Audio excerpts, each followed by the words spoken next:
resumen, durante esta miniserie hemos visto que tenemos un solo Dios, di conmigo, un solo Dios, expresado en tres personas distintas. ¿Sí? Volvemos a lo que cada vez que venimos a este punto, te repito, es un misterio. Es algo que entendemos a través de la fe, es algo que nuestra lógica y nuestra comprensión natural no nos puede explicar, cómo es uno solo, pero a la vez son tres distintos, ¿ok? Que comparten los mismos atributos únicos o principales de Dios, ¿verdad? Los tres son todopoderosos, son omniscientes, que significan que saben todas las cosas, y son omnipresentes, están en todo lugar. Solo estos atributos le pertenecen únicamente a Dios. Al Jesús tener estos atributos, nos muestra que Jesús es Dios mismo. Y al Espíritu Santo tener estos mismos atributos, nos muestra que el Espíritu Santo es Dios mismo. Y Jesús es, vamos a decirlo así, es el eslabón, es la parte de en medio en cuanto a revelación se refiere, entre el Dios del Antiguo Testamento, el Dios creador, el Dios que Jesús, que es el Verbo que en el principio estaba con Dios y era Dios, y todas las cosas por Él fueron hechas, de modo que nada que ha sido hecho sin Él fue hecho.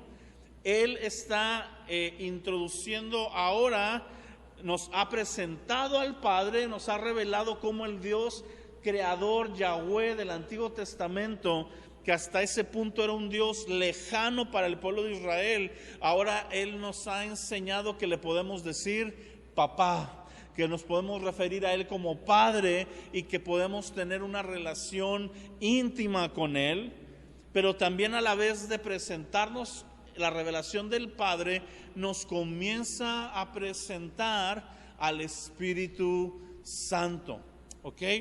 Dije que no iba a leer este versículo, pero sí lo voy a leer. Vamos a Hechos 10:38. Y me encanta cómo es el Señor, porque pues yo normalmente no doy spoilers de lo que voy a predicar, o sea, no le cuento a nadie mi predicación, normalmente no lo hago. 10:38. Y digo, para los que saben cómo va el proceso, sabían que iba a llegar a hablar del Espíritu Santo entre esta y la que seguía, ¿verdad? Por lógica, tal vez dijiste, a lo mejor le va a dedicar otra más a Cristo en algún aspecto, pero ya vimos la persona del Verbo y vimos que es Cristo como Mesías, ¿verdad? Y me dice Grecia en la mañana, me dice, oye tío, mira, te voy a compartir esto, y me comparte Hechos 10:38.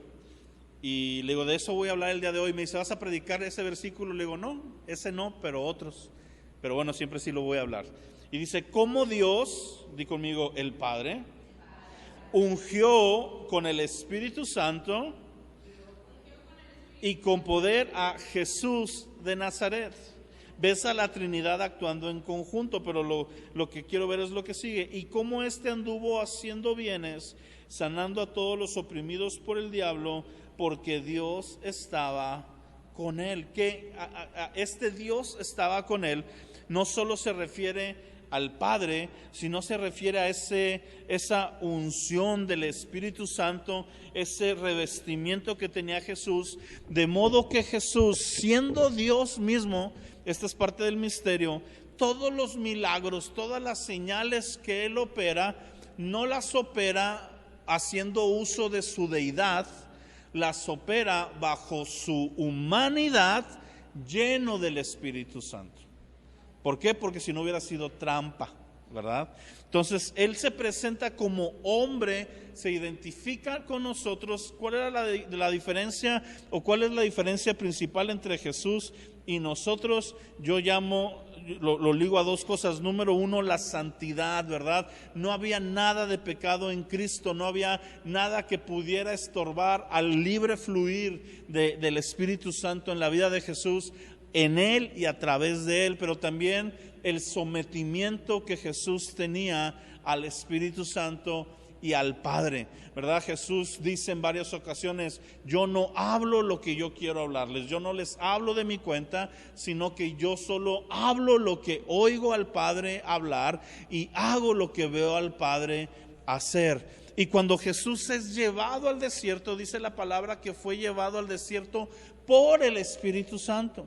Fue el Espíritu Santo quien guió a Jesús al desierto, y ahí en el desierto Satanás viene a tentarlo, pero Jesús era un hombre guiado por el Espíritu Santo, totalmente sometido a la dirección del Espíritu Santo. Lo que Jesús nos muestra en Hechos 10:38 es a lo que podemos aspirar nosotros como hombres si viviéramos una vida pura y 100% dependiente del Espíritu Santo, porque el mismo Espíritu Santo que estaba en Jesús es el mismo Espíritu Santo que está en nosotros. No es uno distinto, es el mismo Dios Espíritu Santo. Amén. Entonces Jesús se está presentando y le está diciendo a los discípulos: ¿saben qué? Yo ya estoy por partir, yo ya me voy a ir. Y los ve tristes, los ve que están ahí medio agüitados. Imagínate tú ser uno de esos discípulos que ha estado 3 años con Él, que lo ha visto sanar enfermos, que lo ha visto caminar sobre el agua, ¿verdad? Si eres Pedro, pues a lo mejor no te gustó tanto cuando te sanó a la suegra, pero pues también lo hizo, ¿verdad? Ahí estuvo manifestándose, que vio darle de comer a multitudes, que escuchó enseñanzas tan profundas, que escucharon de la boca de Él los misterios del reino, y de repente les está diciendo: ya eso se les va a acabar. Para ellos pensaban eso: ya me voy a ir, ya voy a partir. Y entonces se ponen tristes. Pero Jesús les dice: no se pongan tristes, sino que les conviene que yo me vaya. Eso está versículos antes. Les conviene que yo me vaya, porque si yo no me fuera, no vendría el Consolador. Pero por cuanto yo me voy, yo mandaré otro Consolador, el Espíritu de verdad. Así que cuando vemos esa expresión de Jesús: les conviene que yo me vaya, es una expresión muy difícil de asimilar dentro de nuestro contexto religioso, porque la palabra "te conviene algo" significa que eso que te conviene es mejor que lo que ya tienes. ¿Sí me estás siguiendo? Si yo te digo: mira, Grecia, está muy bonita tu casa, pero te conviene esta otra que tiene 5 baños más, 4 cuartos más, le caben 7 carros. Ay, qué casas, ¿verdad? De Infonavit. ¿De qué año son esas casas, verdad? Pues dice: me conviene porque es una mejor casa. Gloria a Dios por la que tengo, pero es una mejor casa. O mira, estás en este trabajo y está muy padre, te estás yendo muy bien, pero mira, te conviene más y te ofrezco un nuevo sueldo, te ofrezco que crezcas profesionalmente, vas a tener mejor horario, etcétera, etcétera. Te conviene más. Y yo no puedo entender de manera religiosa, mi religiosismo ahí me hace chocar cuando yo digo: ¿cómo le puede convenir más a un discípulo que Jesús se vaya y ya no esté con él? Si lo más glorioso que ellos pudieron haber experimentado fue caminar con él. ¿Cuántos de nosotros no hemos fantaseado en algún momento de nuestra vida cristiana: cómo me hubiera gustado ser uno de los 12? O ya no de los 12, aunque sea de los 70, ¿verdad? ¿Cómo me hubiera gustado ver a Jesús, estar en su tiempo, o en el tiempo de los apóstoles, o en el tiempo de David? Te gustaría estar en todas las épocas, ¿verdad? O al menos así soy yo. Y Jesús le está diciendo: miren, la etapa que viene para ustedes es mejor que los 3 años que han vivido. Les conviene que yo me vaya, porque si yo me voy a dar espacio, voy a ceder en este tiempo de manifestación a que venga el Espíritu de verdad. Va a venir el Espíritu de verdad, y cuando Él venga, dice Jesús, todo esto está en Juan 14, 15 y 16, los puedes después leer despacio. No estoy yendo ahorita por cuestión del tiempo, aunque veremos más versículos.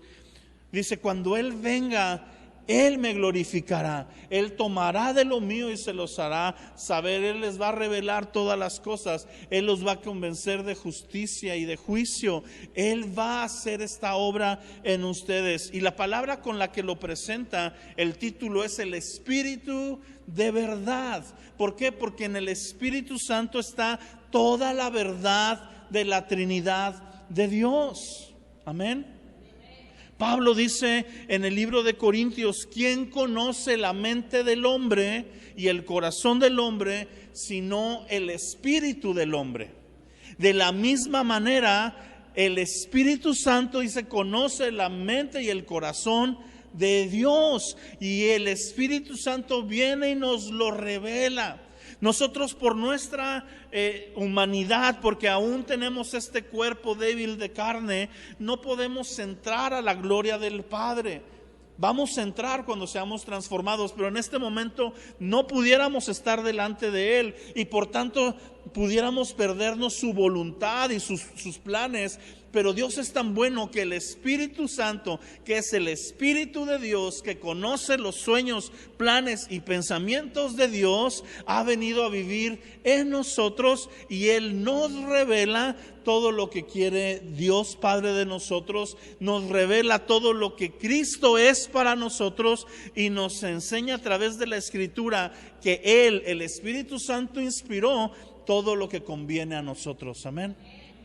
Así que si lo quieres dividir en 3 etapas o en 3 épocas, por así decirlo, todo el Antiguo Testamento, de la creación hasta la venida de Cristo, es la etapa del Creador o del Padre, de Yahweh. Luego están los evangelios, que es Emmanuel, Dios caminando entre nosotros, Dios con nosotros. Es la persona del Verbo encarnado, de Cristo Jesús. Y después está, a partir de su muerte y resurrección y del día de Pentecostés, que está en Hechos 2, es la época o la etapa de Dios Espíritu Santo, ya no caminando entre nosotros, sino dentro de nosotros. Por eso dice Jesús: el mundo no lo puede recibir porque no lo ve y no lo conoce.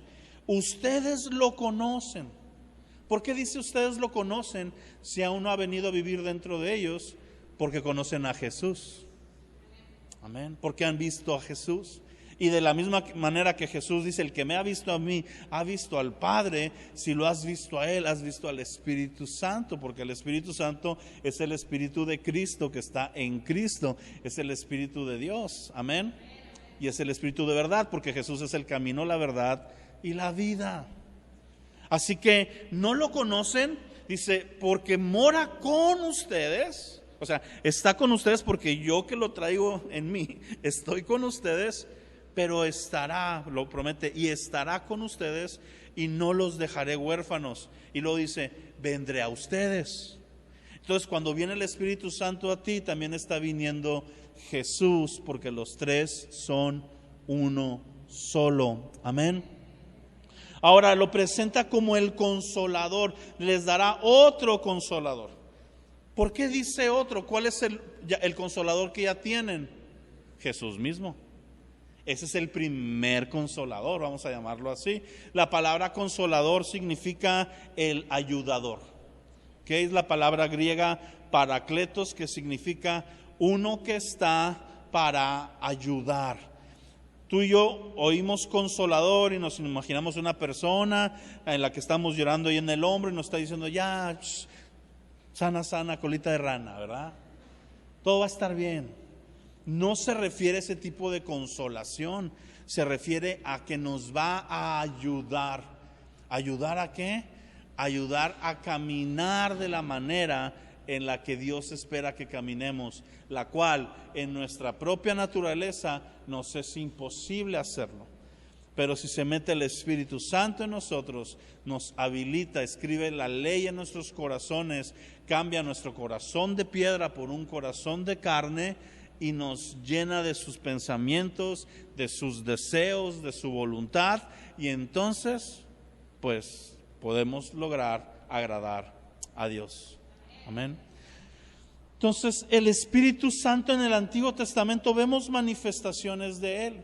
En el Antiguo Testamento el Espíritu Santo venía momentáneamente sobre ciertas personas y pasaban cosas increíbles, pero una de las porciones que más me gusta a mí, no voy a ir a la escritura por tiempo, pero en 2 de Samuel, cuando Samuel le profetiza al rey Saúl, le dice: el Espíritu de Dios vendrá sobre ti y serás mudado en otro hombre.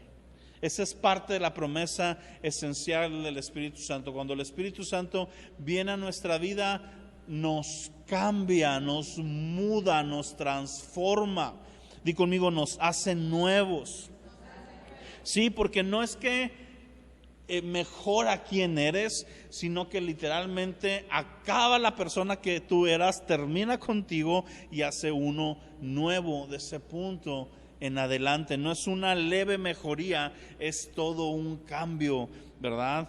Por eso usa esa palabra, los mudará, como cuando te mudas de ropa, te cambias una ropa. No es que te pones accesorios, es que literalmente te cambias una por otra. En Efesios dice: ya no se vistan de la antigua naturaleza, del viejo hombre que está viciado conforme a ciertos principios, sino vestíos del nuevo hombre, de la nueva naturaleza según Dios, ¿verdad? Es esa nueva vestidura.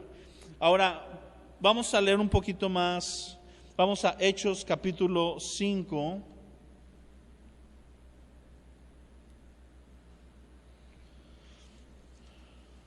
Porque vamos a comenzar a hablar de la deidad del Espíritu Santo. Sin necesidad de ir a Génesis 1, quédate ahí en Hechos 5, pero recordando Génesis 1, que dice: en el principio creó Dios los cielos y la tierra, y el Espíritu de Dios se movía sobre la faz de las aguas. Y dijo luego Dios: sea la luz. Y fue la luz. Y ahí vemos a la Trinidad completa. Vemos que está el Espíritu Santo desde el principio. ¿Por qué? Porque tiene esa característica de Dios. Hechos capítulo 5, lo leímos en alguna ocasión, lo vamos a volver a leer. Cuando Ananías y Zafira quieren ahí pues mentirle, ¿verdad?, a la iglesia y quedar bien con ellos, dice: hubo cierto hombre llamado Ananías con Zafira su mujer, que vendió una herencia y sustrajo del precio, sabiéndolo también su mujer. Y trajeron solo una parte y la puso a los pies de los apóstoles. Y dijo Pedro a Ananías: ¿por qué llenó Satanás tu corazón para que mintieras al Espíritu Santo y sustrajeras del precio de la herencia? Reteniéndola, ¿no se te quedaba a ti? Vendida, ¿no estaba en tu poder? ¿Por qué pusiste esto en tu corazón? No has mentido a los hombres, sino a Dios. Pero primero en el versículo 3 le dice: has mentido al Espíritu Santo. Y después le dice: no le mentiste a los hombres, sino que le mentiste a Dios. Regla de 3, el Espíritu Santo es Dios. ¿Sí? Porque es bien interesante ver cómo en un intento de Satanás, porque el creyente se ha desviado en la enseñanza, o al menos deje de vivir en la plenitud de lo que Dios nos ha llamado a vivir, nos quiere relegar al Espíritu Santo como, y hasta esa frase que a veces usamos, que usé al principio, como una tercera persona, como si fuera de menor rango, como si fuera menos importante. Y sobre todo nosotros que somos una cultura latina, ¿verdad? En la cultura latina predomina el concepto, vayas o no a la iglesia, de que el Espíritu Santo es Dios, pero a la vez como que no ha penetrado a lo profundo de nuestro corazón, de manera que lo sabemos sapiencialmente, ¿verdad? Lo sabemos en cuanto a conocimiento y lo decimos y lo repetimos, pero no ha penetrado a lo profundo de nuestro corazón. ¿Cómo debería de hacer? ¿Para qué? Para yo poder echar mano de todo lo que Dios ha preparado para mí, porque es el Espíritu Santo quien me permite la entrada al nivel del reino de los cielos, ¿verdad? El reino de Dios, el reino de los cielos no es comida ni bebida, sino justicia, gozo y paz en el Espíritu Santo. Él es el medio por el cual yo puedo acceder a los bienes del siglo venidero, a los poderes sobrenaturales de Dios. Y cuando estoy hablando de eso, tal vez empieza tu mente a ponerse medio mística.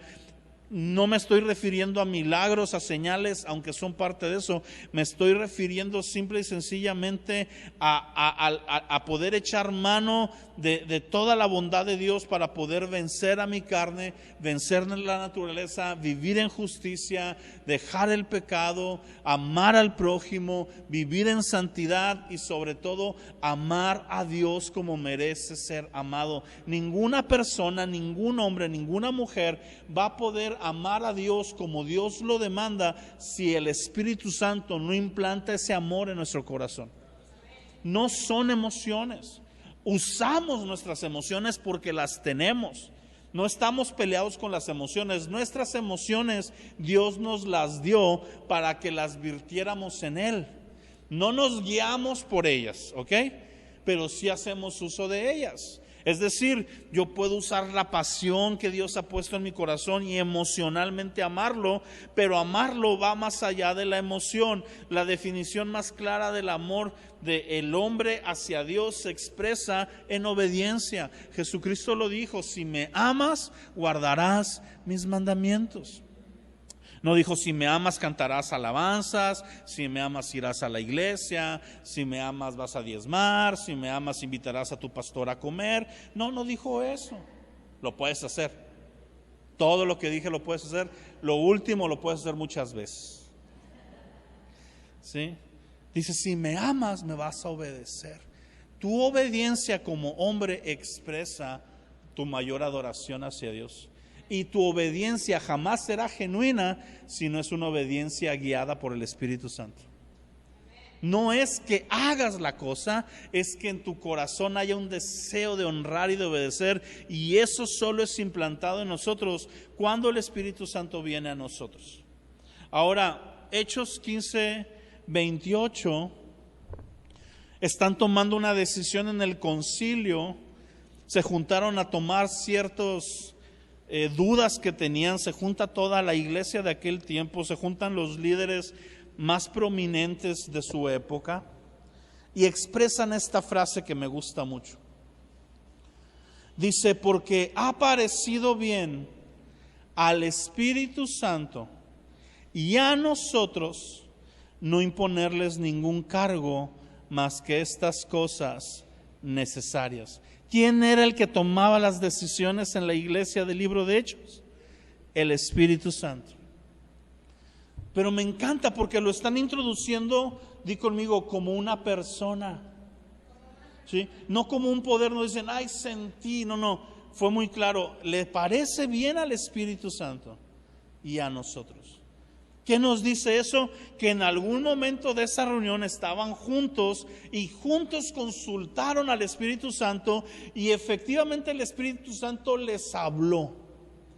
No sé si con voz audible, no sé si a su corazón. La Biblia no nos relata cómo fue, pero estaban ellos reunidos y juntos tenían al Espíritu Santo como físicamente a alguien más, como otro, como el Paracleto que Jesús prometió, como una compañía personal, no como un poder lejano al cual invocamos para sentir emociones, para sentirme con ganas de llorar o sentirme bonito mientras adoro. No. El Espíritu Santo es una persona que está 24/7 contigo, todos los días, en todo momento. Es el cumplimiento de la promesa: estaré con ustedes siempre.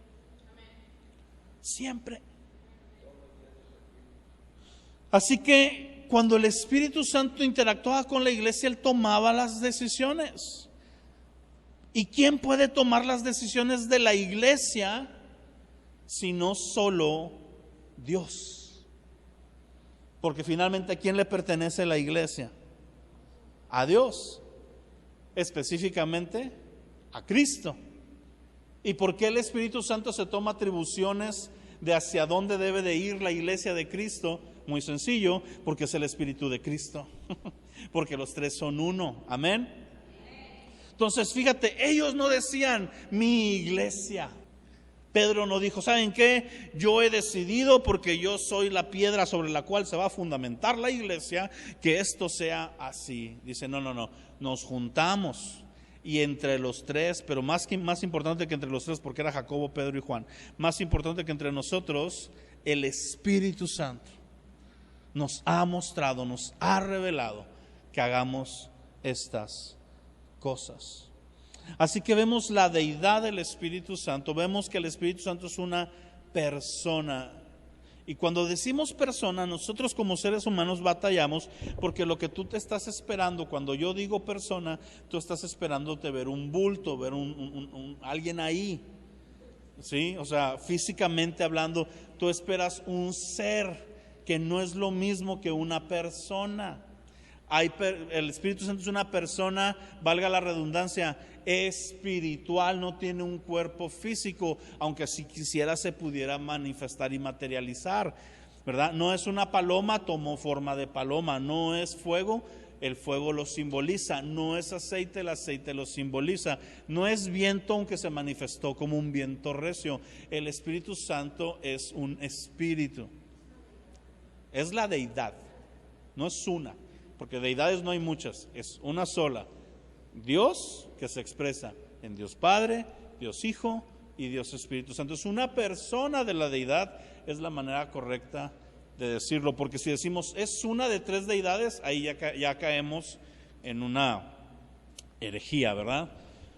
Así que es una persona. ¿Y qué es lo que hace que una persona sea una persona? Bueno, para que una persona sea una persona tiene que tener voluntad, pensamientos y emociones.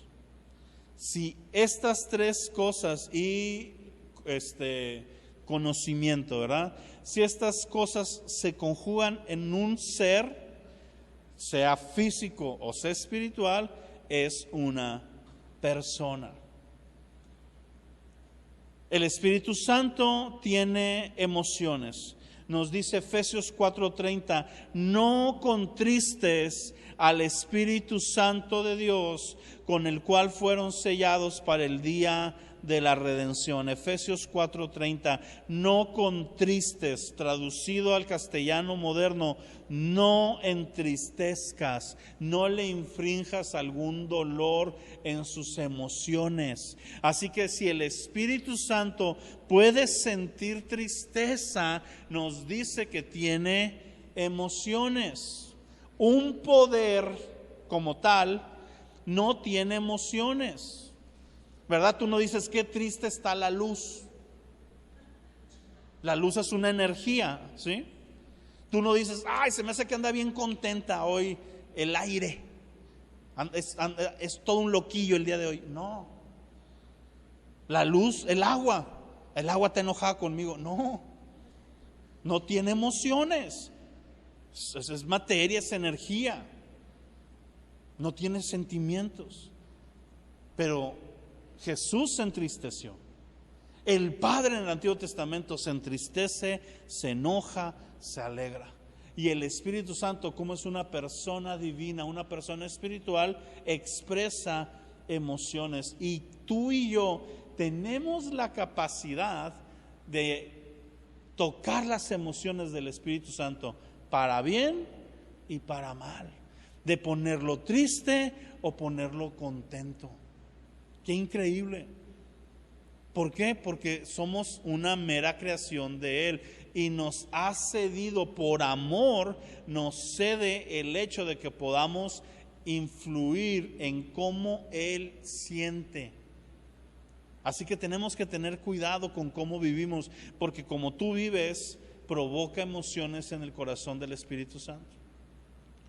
Él se pone triste cuando tú y yo pecamos. Él se pone triste cuando tú y yo no le damos su lugar, cuando no lo consultamos, cuando no pasamos tiempo con Él. ¿A poco no te agüitarías tú si de repente una persona que tú quieres mucho llega ahí a tu casa, ¿verdad? Y en vez de sentarse y platicar contigo, nada más llega, te pide dinero prestado, lo agarra y se va. Peor si no te lo paga después, ¿verdad? Pero a veces así tratamos al Espíritu Santo. Le hablamos cuando hay una necesidad, le hablamos cuando queremos que se manifieste trayendo una sanidad, trayendo una liberación, haciendo algo, pero no pasamos tiempo con Él, no le preguntamos: Espíritu Santo, ¿cómo estás? No te va a decir que está mal, porque Él es Dios, no está mal. Pero en ese sentido de querer dialogar con Él, aunque me estoy adelantando a mi próxima predicación, ¿verdad? Porque hoy vamos a hablar de la deidad y la persona del Espíritu Santo. Te adelanto, te doy spoilers. Vamos a hablar después de cómo interactúa el Espíritu Santo con nosotros y después de cómo debemos de responder nosotros a esa interacción con el Espíritu Santo, para cerrar el ciclo y para que vengan las próximas 3, ¿verdad? Así que necesitamos entender que Él tiene estas emociones, Él tiene sentimientos y Él tiene deseos. ¿Sí? En Hechos 13:2, el Espíritu Santo expresa su voluntad, expresa su deseo y da una orden. Dice: ministrando estos al Señor y ayunando, dijo el Espíritu Santo: apártenme a Bernabé y a Saulo para la obra a que los he llamado. Fíjate, el Espíritu Santo estaba ahí en la iglesia, ellos estaban ayunando, orando, y de repente el Espíritu Santo da una indicación: sepárenme a estos dos, háganlos a un lado, sepárenlos para la obra que yo los he mandado. Es decir, yo tengo una voluntad, tengo un plan para que ellos lo hagan. No quiero que hagan cualquier cosa, tienen una tarea específica. Y yo lo estoy revelando. Yo, que soy el dueño de esta iglesia, estoy tomando mi posición de dueño y les estoy diciendo: sepárenlos y envíenlos a esta obra. Así que podemos decir que fue el Espíritu Santo quien seleccionó y llamó a Saulo, que después se va a convertir en Pablo, para su tarea como apóstol. Amén. Así que vemos que el Espíritu Santo es el Dios de la dispensación de la iglesia para el presente. Vemos que el Espíritu Santo es Dios mismo, ya lo hemos visto, y vemos que el Espíritu Santo es una persona. Y voy a concluir con 7 puntos de el Espíritu Santo a través de la historia del hombre. En el Antiguo Testamento vemos al Espíritu Santo como el poder que actúa para que se cumplan las obras de Dios. ¿Okay? En el Antiguo Testamento, en la creación, por ejemplo, el Padre piensa lo que se quiere y emite su pensamiento. Dice: sea la luz. Para esto ya pensó: quiero que haya luz. Eso no lo vemos porque pues no vemos el pensamiento de Dios. Pero Dios dijo: quiero que sea la luz. Entonces ya sé, voy a decir que sea la luz. Y cuando yo diga que sea la luz, en mi palabra, el verbo va a crear la luz. Y entonces dice: sea la luz. En su palabra el verbo crea la luz, pero el poder del cual echa mano el verbo para que la luz se manifieste es Dios Espíritu Santo, que digamos es el último eslabón en la cadena de ejecución de la voluntad de Dios. Dios quería sanar a un hombre, entonces expresaba esa sanidad, enviaba en el Antiguo Testamento a un siervo sobre el cual el Espíritu Santo reposaba para que ejecutara lo que Dios quería que pasara. En el tiempo de Jesús, de la misma manera, Jesús veía a un enfermo, sabía que era la voluntad de Dios que fuera sanada, tomaba la iniciativa de sanarlo, pero estaba ungido con el Espíritu Santo para hacer sanidades y liberaciones.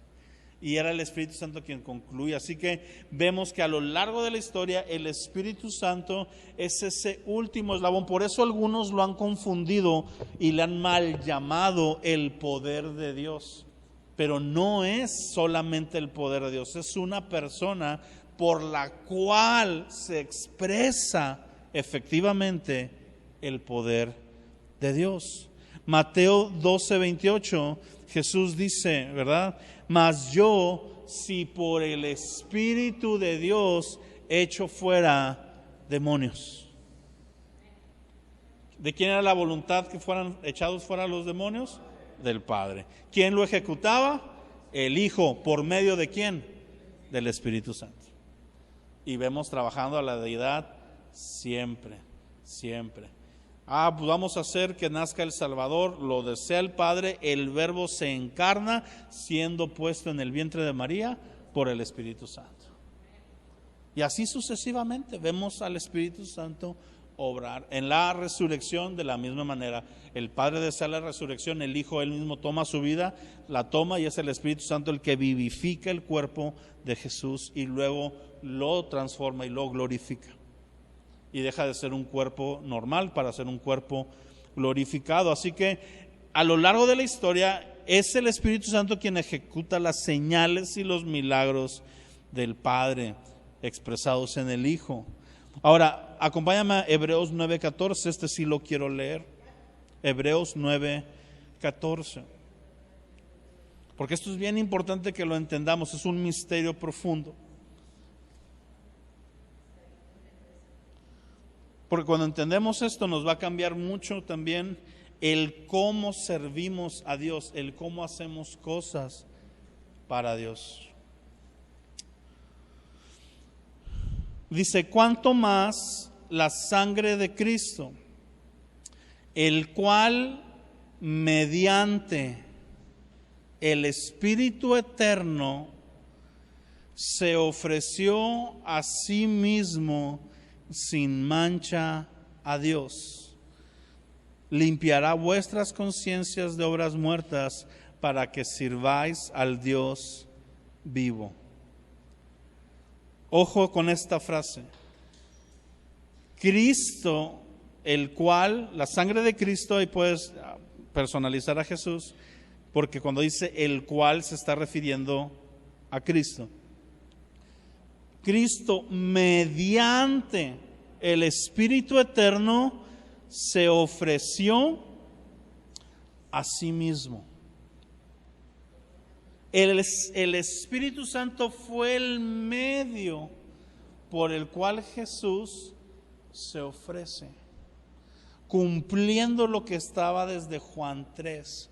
Lo que es hecho en la carne, carne es, pero lo que es del Espíritu, Espíritu es.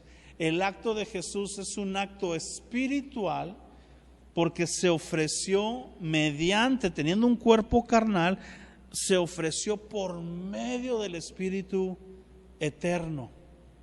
Fue un acto físico, natural, pero estaba ocurriendo algo espiritual porque fue por medio del Espíritu Santo. Amén. Qué importante es el Espíritu Santo en la deidad, que Jesús no dice se ofreció a sí mismo en sí mismo. Oye, Cristo es Dios mismo, es el Verbo hecho carne. Él podría en sí mismo, en sus propias fuerzas, si quieres usar ese término, hacerlo. Sin embargo, Él se ofrece mediante el Espíritu. ¿Cuántas veces nosotros como cristianos hacemos cosas sin el Espíritu Santo? Cosas para Dios sin el Espíritu Santo. ¿Sabes por qué a veces no somos lo efectivos que quisiéramos ser? Por eso. Porque no se trata de hacer por hacer, se trata de que estemos ligados con el Espíritu para lo que yo ofrezca, la tarea que sea, ofrecerla mediante el Espíritu Eterno y pueda ser agradable a Dios, pero sobre todo pueda tener el efecto, porque es finalmente, acuérdate, en el último eslabón de la cadena, es el Espíritu Santo quien termina de hacer el impacto, por así decirlo. Por ejemplo, ¿quién convence el corazón de las personas? Ahorita ya me adelanté a otro punto, pero ¿quién convence el corazón para que te arrepientas? El Espíritu Santo. Si tú le predicas a alguien con sabiduría, con chorros de hermenéutica, bastante Biblia, pero no lo haces mediante el Espíritu Santo, difícilmente se va a convertir. La palabra por sí misma trae una llenura del Espíritu Santo. Pero a veces nosotros hacemos las cosas en nuestras fuerzas, en nuestra humanidad, y si yo lo hago en mi carne, aunque sea algo para Dios, va a producir carne. Por eso hay que tener bastante cuidado en nuestra vida espiritual. Yo cada vez que vengo aquí a predicar, pasé tiempo antes en la presencia de Dios, asegurándome lo más que pude, pidiéndole más que pude, que lo que yo exprese no sean abimailadas. ¿Sí me entiendes? A veces se mete una broma porque es mi carácter, así opera Dios. No anula a la persona que está usando, la usa como es, pero yo le digo que sean no lo que yo quiero decir, no lo que a mí se me ocurre, no mi agenda personal. Si fuera mi agenda personal, aquí estaría predicando que el Real Madrid es el equipo al que le debes de ir y ese tipo de cosas, ¿me entiendes? O de dinero o de fama como hacen otros. No, aquí tenemos que hacerlo mediante el Espíritu. Cuando el equipo de alabanza va a ministrar, tiene que hacerlo mediante el Espíritu. Cuando la persona que está en la puerta saludando a la persona que va entrando, lo debe de saludar mediante el Espíritu. ¿Sí? Ahí ya todos estamos en situaciones difíciles porque a veces nuestra cara de amargado no nos deja de ver que es el Espíritu. El Espíritu no tendría la cara que a veces tenemos nosotros, ¿verdad? Porque a veces hacemos cosas bajo el concepto de, bueno, lo voy a hacer para Dios, lo voy a obedecer, pero no entendemos que lo tengo que hacer con ese medio. Y no solo son las cosas de la iglesia, mi amado, porque tú y yo no somos espirituales, salimos al mundo y nos apagamos el botón y nos volvemos, no, tú y yo, nuestro trabajo, nuestras relaciones familiares, nuestros oficios, lo que hagamos, manejar, ¿cómo manejarías si fuera mediante el Espíritu Santo? Yo creo que no tocarías el claxon tantas veces, ni pensarías en tu mente, ¿verdad? Pues ¿quién los dejó salir a estos? Yo a veces pienso eso, digo, ¿quién les dio licencia a esa gente? ¿Verdad? Pensando, dando por hecho que traen licencia, ¿verdad? Siendo muy bueno con ellos. Pero en serio, mi amado, tenemos que cambiar nuestro cristianismo, porque por eso Jesús logró mucho de lo que logró, porque vuelvo a lo mismo, aunque era Dios mismo hecho carne, cuando caminó entre nosotros, echó mano del Espíritu Santo para dejarnos ver eso. Por eso dice, las cosas que hago y aún mayores podéis hacer.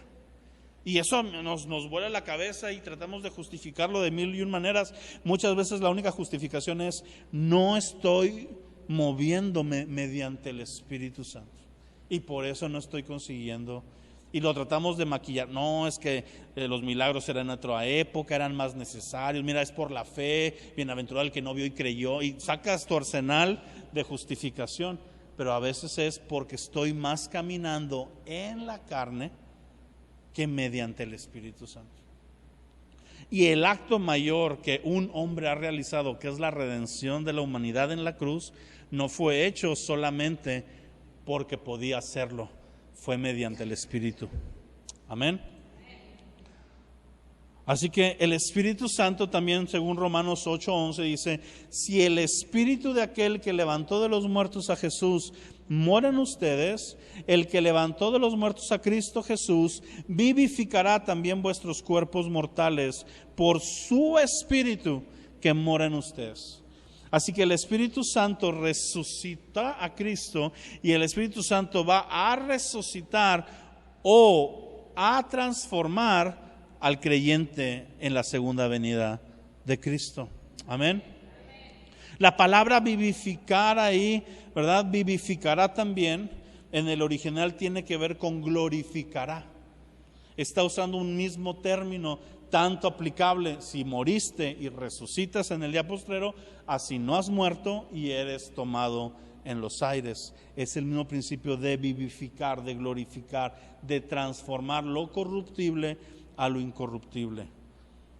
Así que el Espíritu Santo resucitó a Jesús, el Espíritu Santo en la venida de Cristo va a resucitar al creyente y glorificar al creyente. Y vemos en Hechos capítulo 2, con esto termino, el Espíritu Santo inaugura la etapa de la iglesia. Salud. ¿Sí? Si tú me preguntas, Abimael, ¿desde cuándo existe la iglesia en modo físico? Porque puedes decir desde antes de la fundación del mundo, pero en modo físico existe desde Hechos capítulo 2. Antes no era la iglesia, antes era el pueblo de Israel. Pero en Hechos 2, que viene sobre los discípulos el Espíritu Santo, a partir de ahí empieza la época de la iglesia. Amén. Y el Espíritu Santo la abrió y la va a cerrar en esta tierra. La va a cerrar cuando venga Jesús por segunda vez, tome a la iglesia y la lleve con Cristo.